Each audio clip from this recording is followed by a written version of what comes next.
Faut-il être pour ou contre le café? Bonjour mes amis des Champis et bienvenue dans ce nouvel épisode du Café des Guerriers. Depuis toujours, le café est une boisson dont raffolent de nombreux hommes et femmes d'action ainsi que créateurs. Je peux vous parler notamment de l'empereur Napoléon Bonaparte qui adorait le café.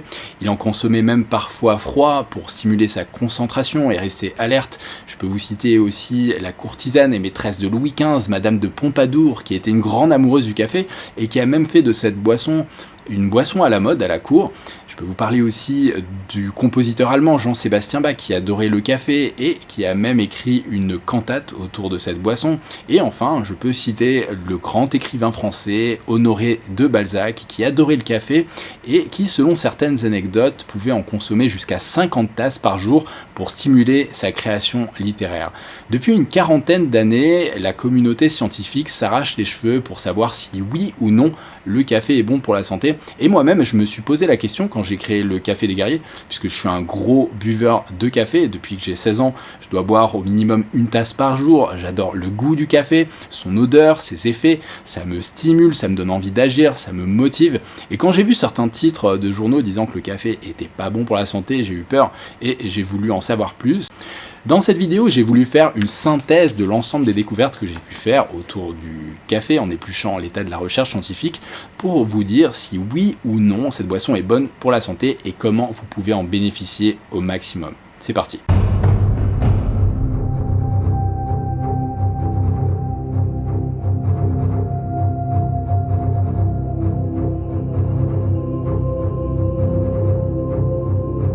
Pour démarrer cette vidéo, si vous êtes un gros buveur de café, j'ai quelques bonnes nouvelles à vous annoncer.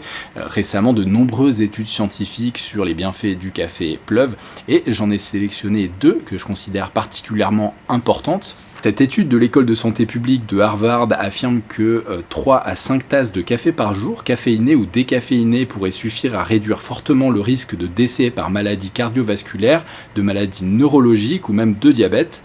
Et pour faire le lien avec la précédente vidéo sur la longévité, j'ai sélectionné une autre étude, cette fois de l'université de Brigham Young aux États-Unis. Selon cette étude d'intervention, des chercheurs ont montré que le café aurait une action protectrice de l'ADN. La consommation de café augmenterait la longueur des télomères des chromosomes.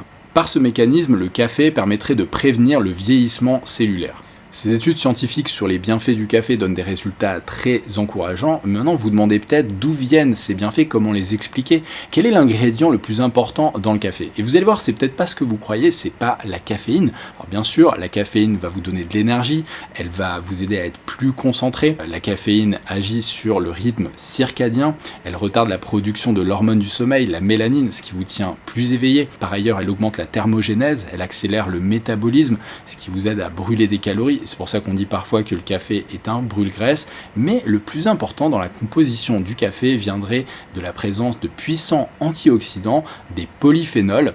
Les polyphénols aident à lutter contre l'action néfaste des radicaux libres qui sont responsables du stress oxydatif et accélèrent le vieillissement cellulaire. Et par ailleurs, les polyphénols ont un impact positif sur la flore intestinale, le microbiote, votre second cerveau, puisqu'ils favorisent la production de bonnes bactéries dans l'intestin. Et un certain nombre d'études affirment même que le café serait plus riche en polyphénol que certaines autres boissons comme le thé ou le cacao. Alors est-ce que le café est bon pour vous? Alors même si le café est plutôt bon pour la santé, finalement le plus important est de savoir s'il vous correspond ou pas, et cela va dépendre bien sûr de votre génétique ainsi que de la façon dont vous métabolisez le café, et certaines personnes sont plus sensibles que d'autres et peuvent souffrir des effets négatifs du café liés à la caféine et qu'on connaît, qui sont la nervosité, l'agitation, le stress, l'insomnie. C'est pour ça qu'il est important de voir pour vous ce que le café fait et en fonction de ça, adapter votre consommation. Le café possède un certain nombre de risques. La consommation régulière de café crée un phénomène d'accoutumance, c'est-à-dire qu'au fil du temps, vous avez besoin de plus de café pour sentir les effets, ce qui peut créer une addiction. Par ailleurs, le café peut accélérer les burn-out. Lorsque vous êtes dans le rush au travail, que vous buvez énormément de café, un excès de café peut favoriser le burn-out, c'est-à-dire l'épuisement professionnel. Si vous êtes dans cette situation d'épuisement professionnel, pour retrouver de l'énergie, eh bien le repos, un sommeil de qualité ainsi qu'une activité physique régulière sera bien plus efficace que la consommation effrénée de café. Par ailleurs, l'excès de consommation de café peut parfois aussi provoquer des migraines ou des maux de tête. C'est pour ça qu'il est important de écouter son corps et savoir comment vous réagissez à la consommation de café, et si vous sentez des effets indésirables, eh bien réduire votre consommation ou passer tout simplement à une alternative telle que le thé vert, le thé matcha ou le café aux champignons. Par ailleurs, le café peut aussi provoquer des risques de troubles digestifs. La consommation de café provoque la sécrétion de sucs gastriques dans l'estomac qui aide à décomposer les aliments. Cependant, chez certaines personnes à la flore intestinale fragile, ces sucs gastriques peuvent créer des brûlures d'estomac. Si vous êtes en carence de fer ou de magnésium, je vous recommande d'éviter de consommer du café pendant les repas puisque le café diminue l'absorption de ces minéraux dans les aliments. Enfin, si vous êtes une femme enceinte, eh bien, il est recommandé de ne pas dépasser la dose de 300 mg de caféine par jour. Voilà, ce sont des recommandations de l'OMS pour ne pas souffrir des effets indésirables de la caféine. Voilà, si vous consommez énormément de café, que vous êtes addict au café, que vous êtes trop sensible à la consommation de café et que vous cherchez des alternatives, eh bien je vous rassure tout de suite, il y en a plein d'alternatives qui peuvent également vous donner de l'énergie. Je peux vous parler notamment du thé vert, il y a également le thé noir, le thé matcha, la chicorée ou alors le café aux champignons qui est allégé en caféine et peut convenir à certaines personnes particulièrement sensible à ce principe actif. Ici maintenant quelques conseils qui vous permettront de profiter de votre café dans des conditions optimales. Je ne vais pas vous dire des choses que vous savez probablement déjà. Il est préférable d'éviter d'ajouter du sucre ou du lait dans votre café. Il est préférable d'opter pour un café bio pour limiter le risque de la présence de mycotoxines ou de polluants dans votre café. Et enfin, il est préférable d'éviter de consommer du café en capsule qui pourrait contenir des traces d'aluminium. Ceci étant dit, voici 3 conseils pratiques pour que vous puissiez profiter au maximum de votre café. Quelle est l'heure idéale pour consommer votre café ? Alors moi j'ai longtemps fait cette erreur, je buvais mon café au réveil, sauf qu'en fait c'est pas l'heure idéale. Au réveil, votre corps sécrète l'hormone du stress, le cortisol, c'est ce qui va permettre à l'organisme de se réveiller petit à petit, puis cette hormone va diminuer au fil de la journée. Or, la caféine favorise la production de cortisol dans l'organisme et fait donc un effet doublon le matin au réveil. C'est pour ça qu'on dit que le café, l'heure idéale pour consommer le café est plutôt vers 9h30, une fois que vous aurez laissé le temps à votre organisme de se réveiller naturellement. Et c'est pourquoi je vous conseille plutôt d'attendre votre arrivée au bureau pour prendre votre premier café. Par ailleurs, évitez de prendre votre café au minimum 6 heures avant le coucher. En effet, d'après cette étude américaine de 2013 sur le sommeil, la consommation de caféine moins de 6 heures avant le coucher a pour effet de réduire la qualité du sommeil.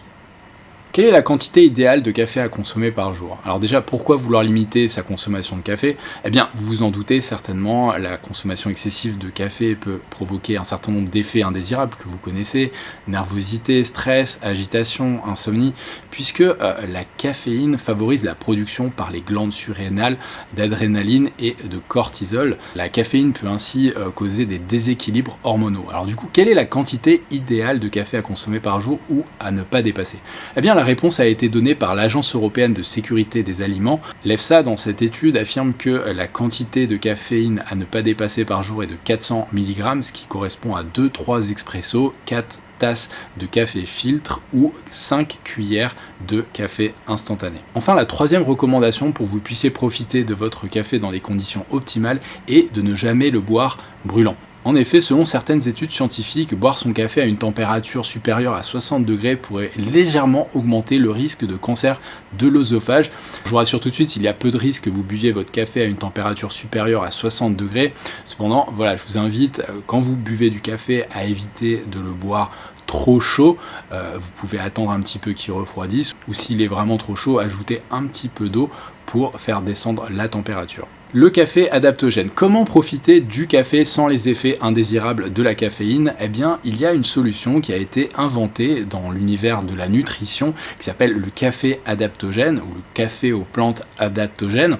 Cette solution a été adoptée par des célébrités aux États-Unis dans le monde du biohacking, de l'entrepreneuriat et du sport à très haut niveau. Des célébrités telles que Tim Ferriss, qui est entrepreneur et spécialiste du biohacking, qui consomme régulièrement notamment du café au Lion's Mane. des célébrités aussi comme Joe Rogan, le célèbre podcaster et spécialiste des arts martiaux qui consomme régulièrement du mushroom coffee de la marque Force Sigmatic pour pas les citer, et également le surfeur pro Laird Hamilton qui est spécialiste du surf de gros, du surf de vagues immenses, de Giant Wave, qui a créé sa propre marque de mushroom coffee qui s'appelle Laird Nutrition. Donc pourquoi consommer du café adaptogène? Eh bien déjà, c'est quoi le café adaptogène? C'est un café qui est enrichi en plantes ou champignons adaptogènes. Les adaptogènes sont une catégorie d'herbes qui améliorent la résistance de l'organisme au stress et à la fatigue. C'est des plantes qui s'utilisent depuis des milliers d'années dans les traditions médicales asiatiques. Ces plantes sont l'astragale, le ginseng, le létérocoque et certains champignons extrêmement puissants, le reishi et le cordyceps. Selon une certaine étude, le reishi serait même le plus puissant des adaptogènes. Vous pouvez également profiter du reishi dans le café des guerriers, qui est un café nutritionnel de pointe enrichi en champignons médicinaux. Il contient bien sûr le reishi, mais également du cordyceps, un champignon réputé pour ses bienfaits sur la performance physique et mentale. Il contient également le chaga, qui est l'un des plus puissants antioxydants présents dans la nature, ainsi que du lion's mane, un champignon réputé pour ses bienfaits sur la sphère cognitive. Vous avez la formule vanille, mais vous avez également une formule noisette, chocolat, ainsi qu'une alternative au café, le chocolat des guerriers, qui est une formule à base de cacao, de super aliments et de reishi, pour les personnes qui n'aiment pas le café et qui souhaiteraient profiter des bienfaits de ce champignon. L'intérêt du café adaptogène, c'est de pouvoir profiter d'un bon café tout en réduisant les effets indésirables de la caféine. Les adaptogènes dans le café vont avoir un rôle équilibrant, ils vont améliorer la capacité de l'organisme à s'adapter, à résister au stress et à la fatigue. Si vous souhaitez améliorer votre énergie sans café, je vous rassure, il existe des solutions naturelles pour ça. Je vous en donnerai 4. La première, privilégier un sommeil de qualité en vous couchant à des heures fixes et en évitant l'exposition à la lumière bleue des écrans avant de dormir et en vous exposant à une lumière de qualité au réveil. Privilégier une alimentation saine, non transformée, riche en antioxydants.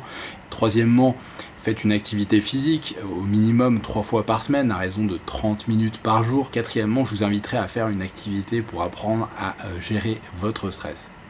Voilà, pour conclure cette vidéo, eh bien, le café est une boisson plus complexe qu'on l'imagine.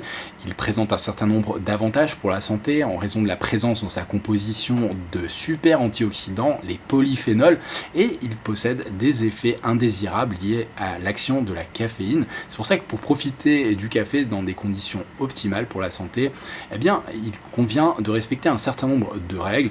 Évitez de consommer votre café tout de suite au réveil pour le prendre plutôt entre 9h30 et 11h30 et évitez de le prendre au minimum 6 heures avant le coucher pour avoir un sommeil de qualité.